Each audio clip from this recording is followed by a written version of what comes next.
Hello and welcome back to the deep dive. I have to admit, when I first looked at the stack of documents for today, I was I was actually a little hesitant. Yeah, I can completely understand why. It is a really heavy topic. Right, because we usually tackle tech or history or maybe some psychology. But today we are opening up a file that is technically about religion.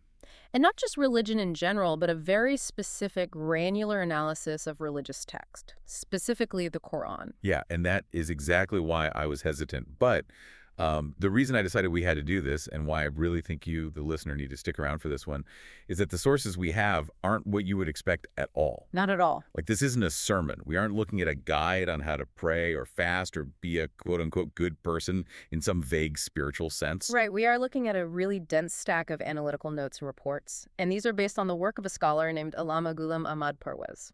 And the claim these notes make about his work is, well, I mean, radical feels like a massive understatement. Radical is honestly the only word for it. We are looking at a rationalist theological commentary. It specifically focuses on Surah al-Baqarah verses 189 to 195. But, I mean, forget the verse numbers for a second. Right? Yeah, exactly. You don't need to know the verses, because the material we are analyzing describes this text not as a religious scripture in the way we usually understand it, but as a, and I am quoting here, a blueprint for rational theocracy and global justice. A blueprint. That is the framing device for everything we're going to talk about. And just to set the ground rules right up front for everyone listening, we are not theologians. Absolutely not. We aren't here to say who is right or wrong in the grand scheme of human faith. We are here to act as objective analysts. We are just taking these specific reports and we are treating their arguments as the facts of this particular interpretation. Right. We are unpacking the internal logic of this blueprint just to see how it holds up. Exactly. We're essentially exploring a massive what if. What if the text was never meant to be a religion at all? And that is the mission of this deep dive, to understand that specific pivot. Because the source material argues that Islam was never intended to be a madhab, which is the Arabic word for religion, but rather a deen. Yes. And that distinction, madhab versus deen, is the thread that ties this whole massive stack of norms together. If you pull that thread, the whole sweater just completely unravels and knits itself into something else entirely. It really does. So we have got three major pillars to get through today. First, we have to understand this shift from superstition to a social order. Right. Second, we are going to look at an economic mandate called divine ownership. And I have to say, it sounds suspiciously like a direct challenge to both capitalism and imperialism. Oh, it absolutely is. And third, we have to tackle the most controversial part of the stack, which is the complete redefinition of jihad. Which, according to these notes, is strictly defensive and humanitarian. I know. Which is a combination of words you definitely do not see in the headlines. That is what the data says, though. Right. It is a lot to process, so we definitely need to take it step by step. Yeah, let's just start right at the beginning. Section 1, the core paradigm shift. Madhab versus deen. Okay. In the notes, the definition given for religion or madhab is just brutal. Oh, it is scathing. It describes it as relying on superstition, empty mysticism, and spiritless ritualism. That feels like a really direct shot at how most people practice faith today. It is a totally scathing critique of organized religion. The source argues that madhab religion is essentially a private affair. It is transactional. Like a vending machine. Exactly. You perform a ritual, you please a deity, and you accrue thawab, which means spiritual merit. Spiritual points. Right. It is all about me and my salvation. It is entirely focused on the afterlife. It is a system where you do things you don't really understand to get rewards you can't actually see. And the notes contrast this with deen. So how is deen defined here? Because in modern Arabic, people just use the word deen to mean religion, right? They do, yeah. But the source says that is a massive linguistic corruption. The text defines deen not as a belief system, but as a comprehensive social system. A social system. That is the key phrase. It is not about magic. It is about mechanics. It is a system founded entirely on intellect, on insight, and on tangible societal results. Tangible results. Yeah. That really stuck out to me when I was reading the prep. Usually religion deals in the intangible. Faith is literally believing in what you can't see. Exactly. But this interpretation seems to say, no, Look at the results right in front of you. Look at Yeah. your society. Precisely. The argument is that the laws of this system are to be respected not because you are afraid of lightning striking you or because you fear some unknown punishment, Right. but because your intellect understands that these laws actually create a better society. It replaces mystery with reason. It is entirely about the here and now, creating a state where people can physically and mentally thrive. But this is where I get a bit stuck. Because if this is a social system and not a religion, what happens to the stuff that looks like religion? Right, the rituals. Yeah, people still pray. People still fast. People go on pilgrimage. Yeah. Does this whole rationalist framework just toss all that out and say, hey, we don't need it? No. And that is the clever and perhaps most challenging part of this entire interpretation.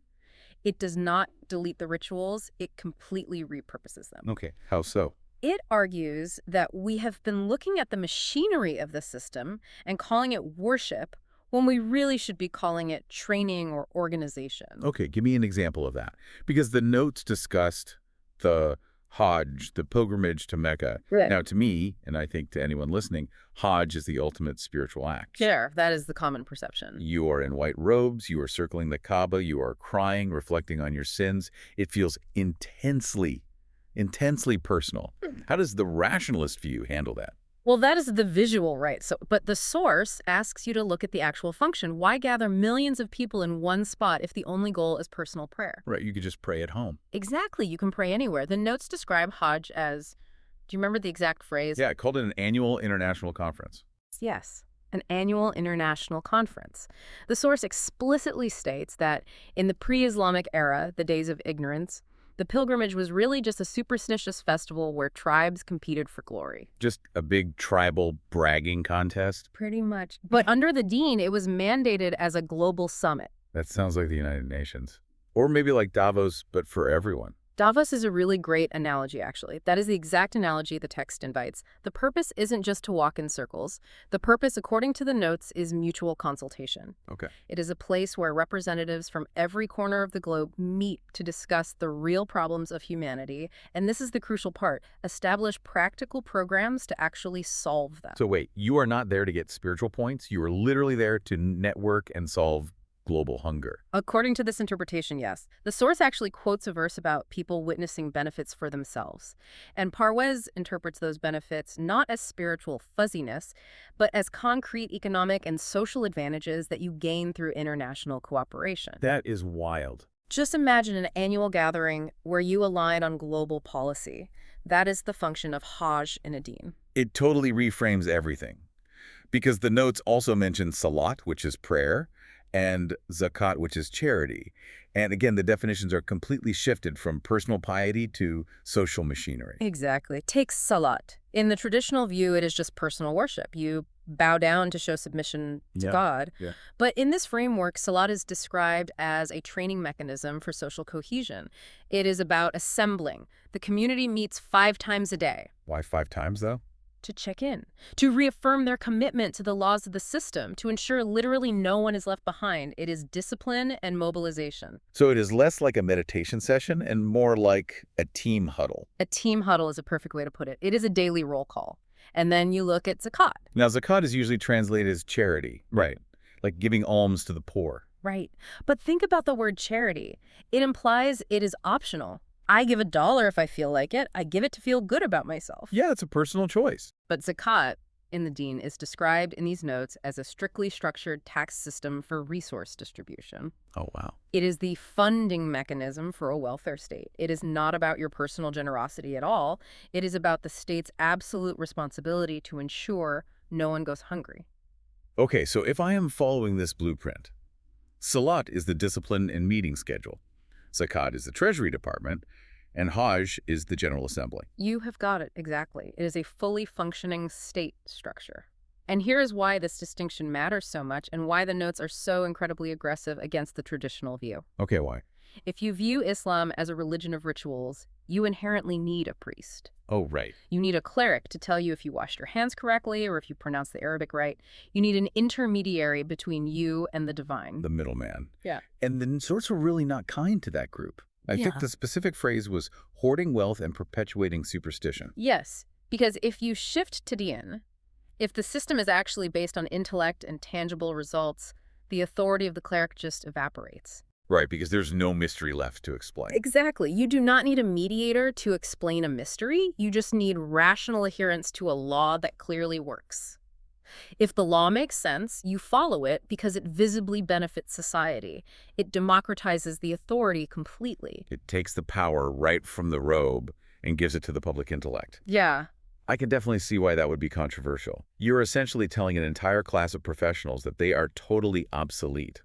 Or worse, that they're actively obstructing the true purpose of the text. Yeah, that's a dangerous claim to make. Okay, so that is the social structure. We move from empty ritual to functional social machinery.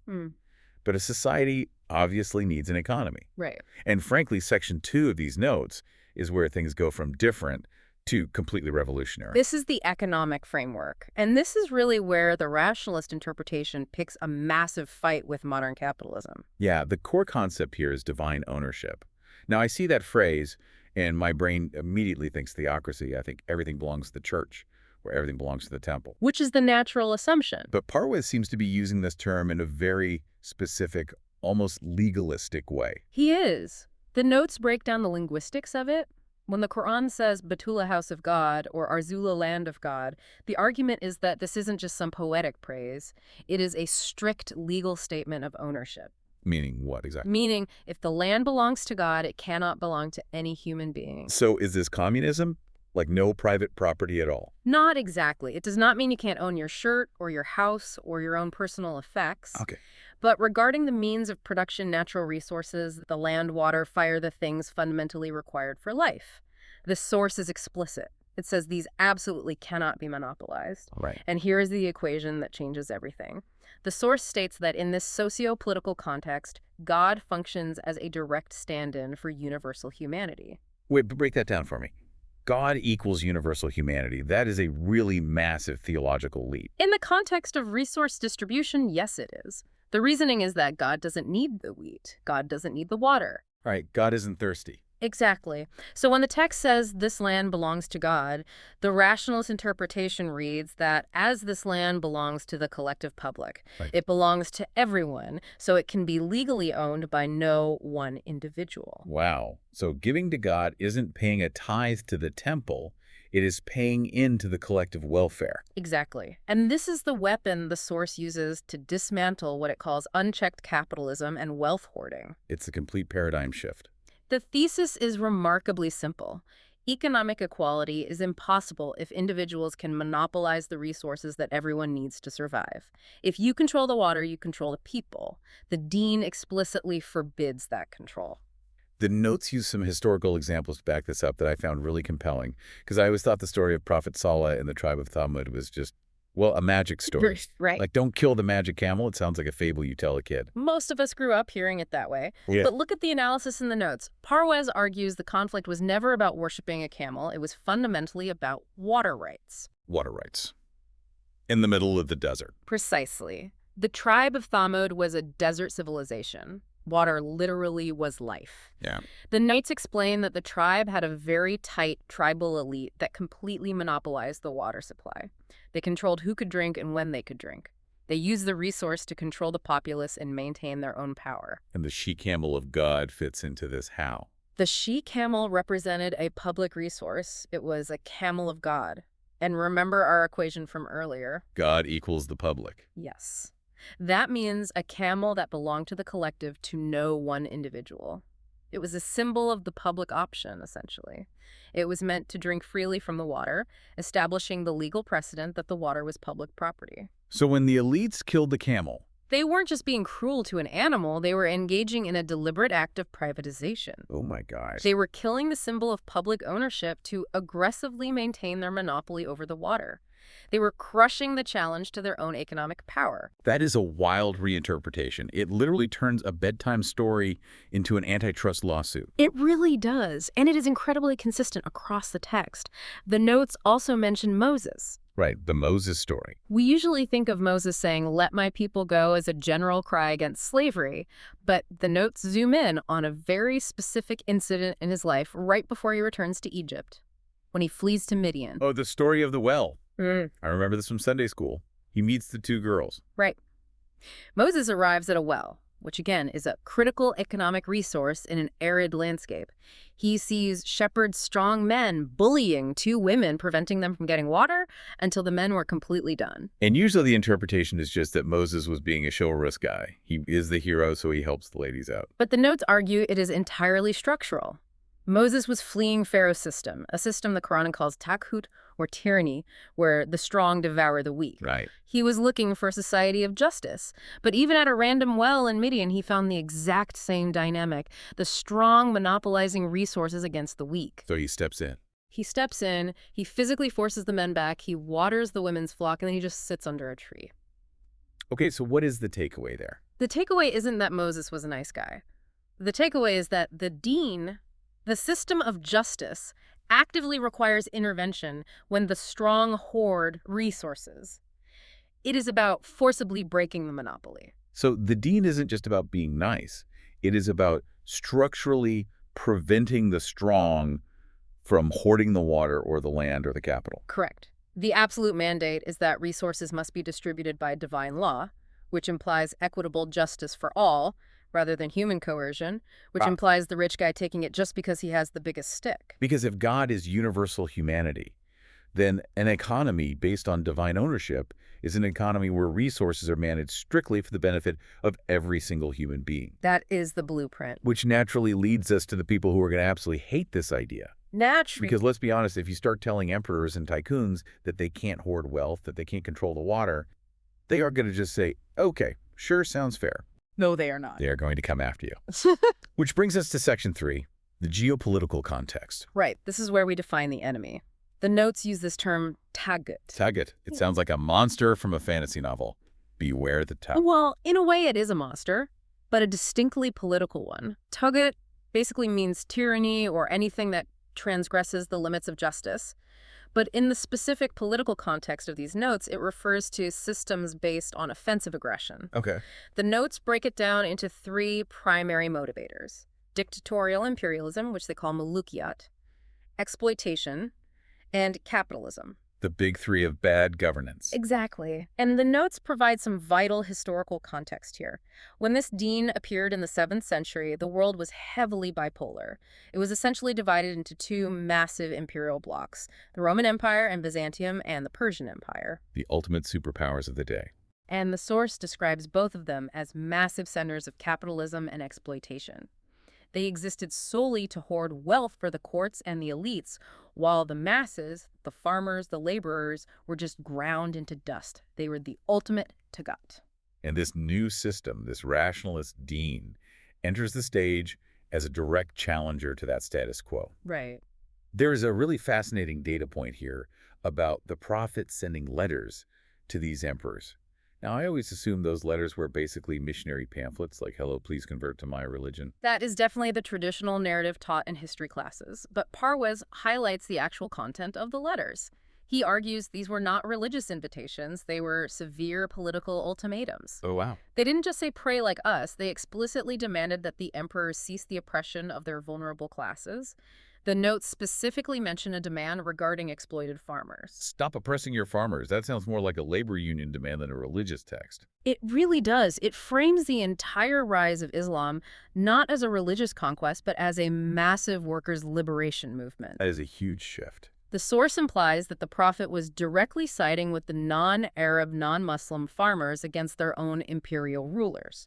The ultimatum basically was, if you don't give them justice, we will dismantle your system for them. That puts a completely different spin on the early Islamic conquests. Yeah. It wasn't Muslims versus Christians or Muslims versus Zoroastrians. It was anti-imperialists versus imperialists. Exactly. The source argues the empires fell not because the Muslim armies were so bloodthirsty, but because the deen offered a system that the oppressed populations of those empires actually desperately wanted. Which makes sense. If you are a farmer being taxed to death by the Persian emperor, and a new group shows up saying the land belongs to the public and we are here to end your exploitation, you are going to open the city gates for them. You are going to view them as liberators, not conquerors. Precisely. It was an inherently anti-imperialist stance that threatened the very economic engine of those empires. Okay, so if the deen is actively anti-imperialist, we have to talk about the method. Because eventually words do turn into action. We have to talk about war. Section 4, Jihad. Yes, the most loaded word in the modern dictionary. The notes seem very aware of that baggage. They work really hard to clear the air. They redefine jihad strictly as fi sabilillah, which translates to in the path of Allah. Right. But we have to plug our earlier equation back in. If Allah means universal humanity, Then jihad literally means struggle for the collective welfare of humanity. that sounds a whole lot better than holy war. It changes the meaning entirely, and the notes are totally adamant about this. Hmm. Jihad is strictly defensive. There is an explicit and absolute prohibition on offensive aggression. Okay. You cannot start a war to gain land. You cannot start a war to force religious conversion. You cannot start a war for tribal glory or national vested interests. The high priority action item in the blueprint is literally adopt a strictly defensive geopolitical stance. But wait a minute. We just talked about dismantling massive global empires. How do you dismantle an empire defensively? That is the crucial tension in this whole framework. The trigger for war is highly specific. It is to protect the mustadafin. That translates to the oppressed, those who are crying out for a protector against forces that are actively suppressing human freedom. So it is essentially humanitarian intervention. Essentially, yes.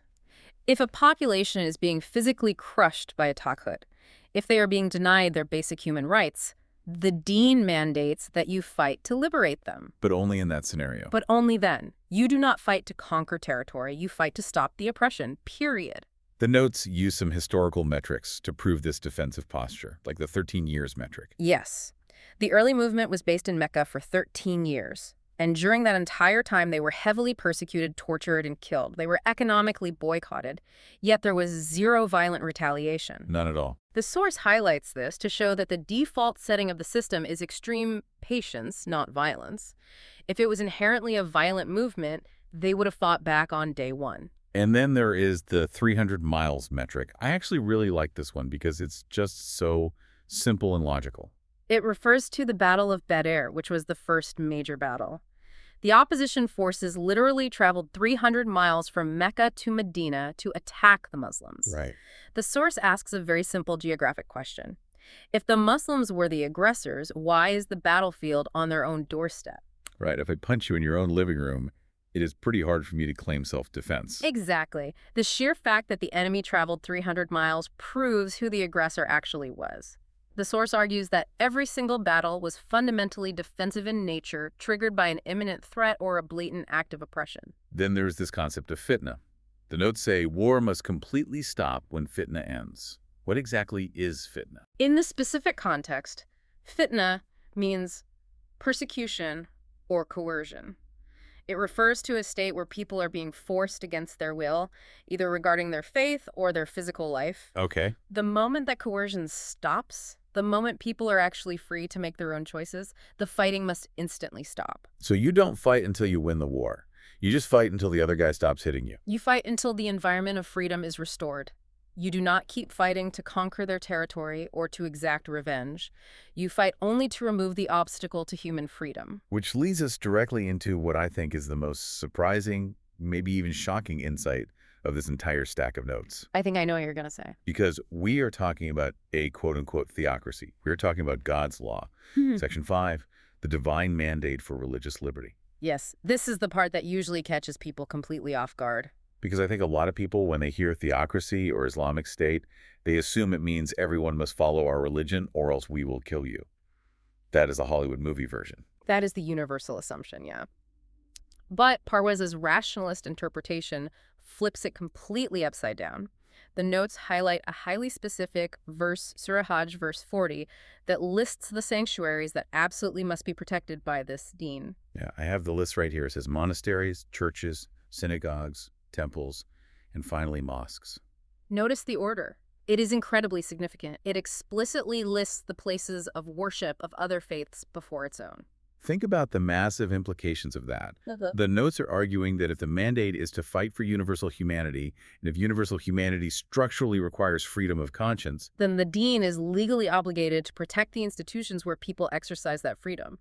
so theoretically, according to this blueprint, an Islamic military force is legally mandated to actively defend a synagogue from destruction. Yes. If a synagogue or a church is being attacked by an oppressor who wants to destroy it, the deen requires the Muslim military force to step in and defend it. Wow. Not to convert the people inside, but to fiercely defend their inherent right to be inside.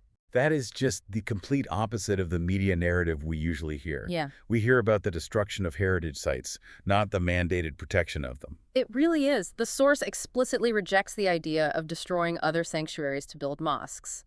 It says the ultimate goal of the defensive struggle is to create an environment where absolutely no one is coerced in matters of faith. Freedom of conscience is the ultimate goal. Because if you force someone to believe it is not real belief anyway, right? Exactly. A rational system relies on intellect. You cannot beat intellect into someone with a sword. No. You can only create a safe, physical space for it to function. If you force someone to pray, you haven't created a believer, you have just created a hypocrite. And the dean has absolutely no use for hypocrites. That's a really powerful point. The whole system relies on people organically understanding the benefits. And you obviously can't force understanding. Correct. You have to protect the space for them to reach it themselves. Okay, so we have got the reasons to fight, which is the defense of the oppressed, and the things to protect, which is religious liberty. But war is messy. Very messy. Soldiers get angry, things get out of hand in the heat of battle. So Section 6 covers the how, the actual rules of engagement. The concept of not transgressing limits is completely central here. Even in the middle of a war, you cannot become the oppressor you are fighting against. The asylum protocol mentioned in the notes is really, really interesting to me. Like, what actually happens if an enemy soldier asks for protection? The directive is remarkably clear. If an enemy combatant seeks asylum, you must grant it. You must protect them. You must inform them of the system, meaning share the ideas of the Quran with them. Explain to them exactly what you are fighting for. Okay, so you sit them down and give them the pitch. Basically, yes. But here is the crucial detail. What happens if they listen to all that and they just say no? If they say, no thanks, I don't like your dean, I fundamentally disagree with your system. You don't kill them. You don't throw them in a prison camp. The source explicitly says you must safely escort them to their place of security. Wait, you have to literally walk them home? You have to walk them home. You have to provide an armed escort to ensure they get back to their own enemy lines safely. That is an incredibly high standard of conduct. I mean, just think about the psychology of that on the battlefield. You capture a guy who was literally trying to kill you an hour ago. You tell him your ideas, he totally rejects them, and then you give him a personal security detail to get back to his safe zone. It seems completely counterintuitive to warfare, but it aligns perfectly with the ideology. It strongly underlines the principle that there is, quote, no compulsion in deen. Right. If you killed him just for saying no, that would be compulsion. It would mathematically prove that your system relies on physical force, not reason. It is almost like a stress test of your own conviction. Do you actually believe in your system enough to let someone freely walk away from it? Exactly. It forces you to practice what you preach, even when it is hardest. And then there is the ceasefire imperative. Yes. The strict mandate is to stop fighting the exact moment oppression ceases. You cannot hold a grudge. The sources talk a lot about the psychological aspect of this honoring ceasefires to deliberately cool human passions. It mentions the historical sacred months. Right. Historically, there were 4 months in the ancient Arab calendar where fighting was strictly forbidden.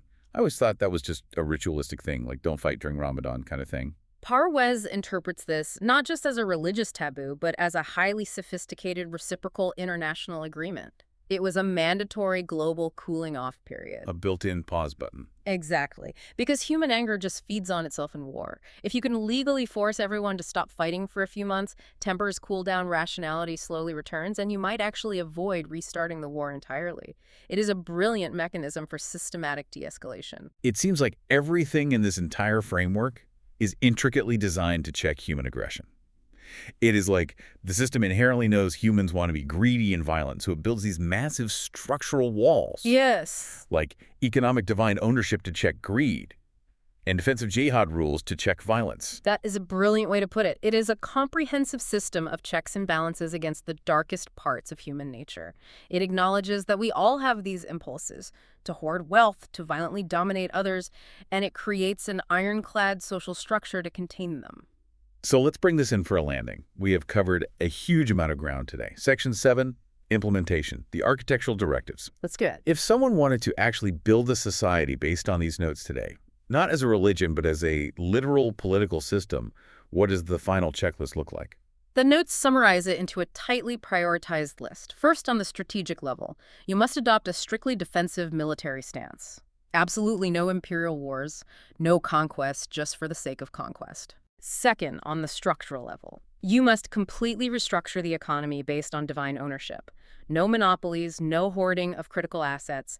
Natural resources belong firmly to the public. And the third. Third, on the operational level, you must ensure the physical protection of all religious buildings. You must legally guarantee religious liberty for every single person, regardless of their faith. And the ultimate so what of all this? Yeah. Like, why does this specific obscure interpretation matter today? Why are we spending a full hour deep diving into 1960s theological notes? Because the source firmly concludes that this system is inherently revolutionary. It is explicitly designed to clash with tekut, with tyranny in all its forms. But, and this is the absolute key, it relies entirely on intellectual acceptance to spread, not physical force. Right. It violently challenges the tyrant, but it respectfully invites the citizen. It essentially offers a third way between the spiritual escapism of traditional religion and the material exploitation of modern capitalism. It is a battle of ideas, but backed by a strictly defensive shield. Precisely. That is the core of the blueprint. Okay, let's just synthesize this for the listener. We started this episode looking at a stack of notes on a commentary of the Quran. And what we found was a societal blueprint that is fundamentally rationalist, meaning it completely rejects superstition. Yes. It is anti-imperialist, meaning it explicitly rejects economic exploitation. And it is universalist, meaning it mandates protecting the rights of all humans, regardless of what faith they practice. It presents a view of Islam that contrasts incredibly sharply with both traditional Orthodox interpretations, which, as we discussed, can be very ritualistic, and the loud media portrayals of militant extremism. Totally different from what you see on the news. It sits in this really fascinating, complex middle ground of rational theocracy. It really satisfies that learner desire for a surprising perspective. Yeah. I mean, just the idea of the prophet's letters being labor union demands. Right. Or the ancient she-camel being a symbol for a public utility company. It's unforgettable. That stuff just sticks with you. It completely rewires how you view the history. It permanently changes the narrative from mystical religion to social constitution. It forces the reader to engage with the text intellectually, not just emotionally or spiritually. And I think that leads perfectly to our final provocative thought for you, the listener. The source absolutely insists that Deen is a social system based on pure intellect. Right. If that is actually true, if a deeply religious text is interpreted strictly as a socio-economic constitution rather than a mystical spellbook, does the distinction between secular governance and divine law begin to totally blur? That is the ultimate question here. We always tend to think of secular versus religious as complete polar opposites. Always. But if God's law functionally just translates to universal justice, reason, and human welfare, then maybe the gap between the secular ideal of justice and this specific theological ideal isn't actually as wide as we think it is. Maybe they're literally aiming at the exact same target. Definitely something to chew on. Thank you so much for joining us on this deep dive today. It was definitely a heavy one, but I think a really necessary one. My pleasure. It is always really good to challenge our deepest assumptions. Absolutely. See you next time, everyone. Keep diving deep.